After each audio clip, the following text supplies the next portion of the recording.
Hi, welcome to the G2 Gallery podcast. I'm Jared, and today we're interviewing Mark Strickland, one of our photographers. How are you, Mark? Hey, great. Thanks, Jared.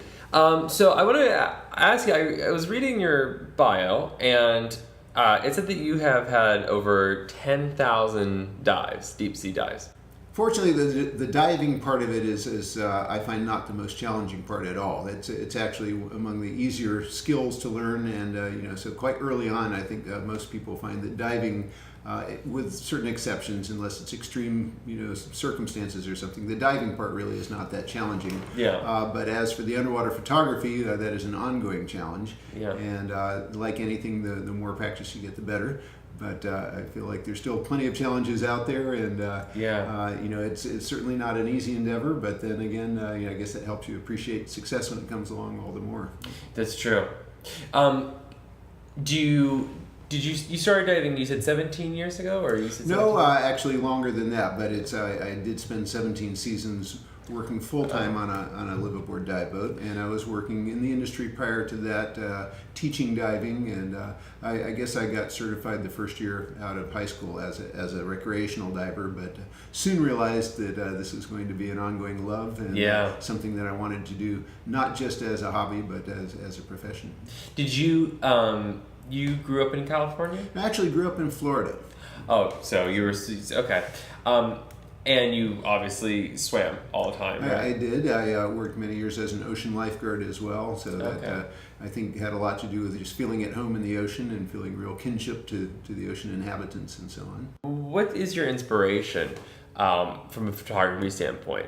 Like is there an inspiration in talking about like climate change and the oceans changing their temperature? Almost anyone who pays attention to environmental issues these days, is aware to some degree how much our natural world is imperiled these days, and the ocean in particular.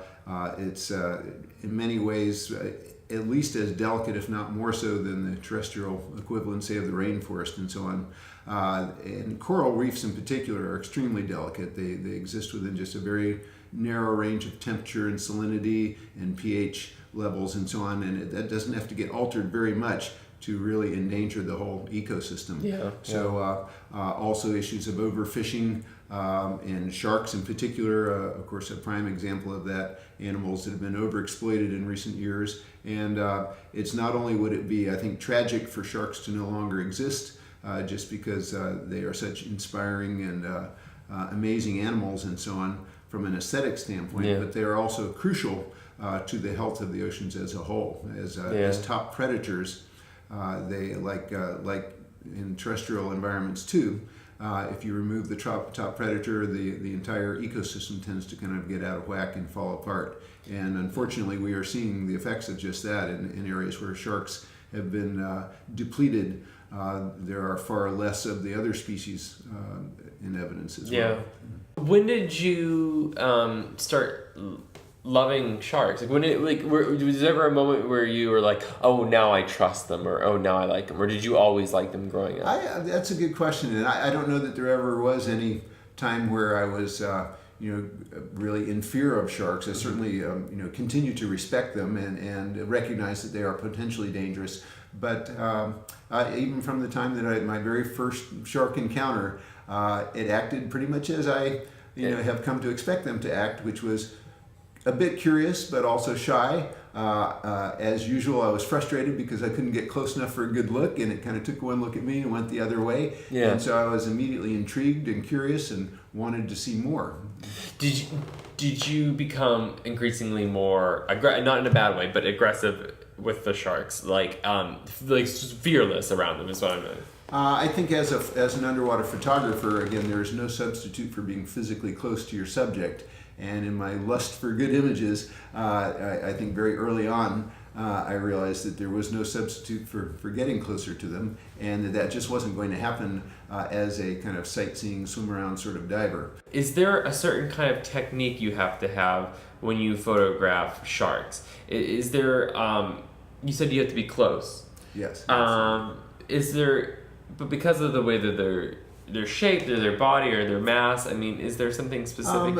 I would say it is very much dependent on the species, because there's such a tremendous variety of sharks, and many of them, probably the majority, are not what most people think of as sort of the textbook stereotype shark. Yeah. A vast number of the shark species are not active swimmers at all. The bottom dwellers that are generally inactive during the daytime, many times nurse sharks or zebra sharks, horn sharks that kind of settle on the bottom. If you're patient, you can kind of sneak up to them and gain their confidence, and they realize that you're not acting in a threatening way.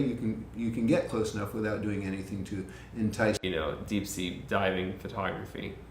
In terms of just making successful images, or perhaps a bigger purpose. Successful images.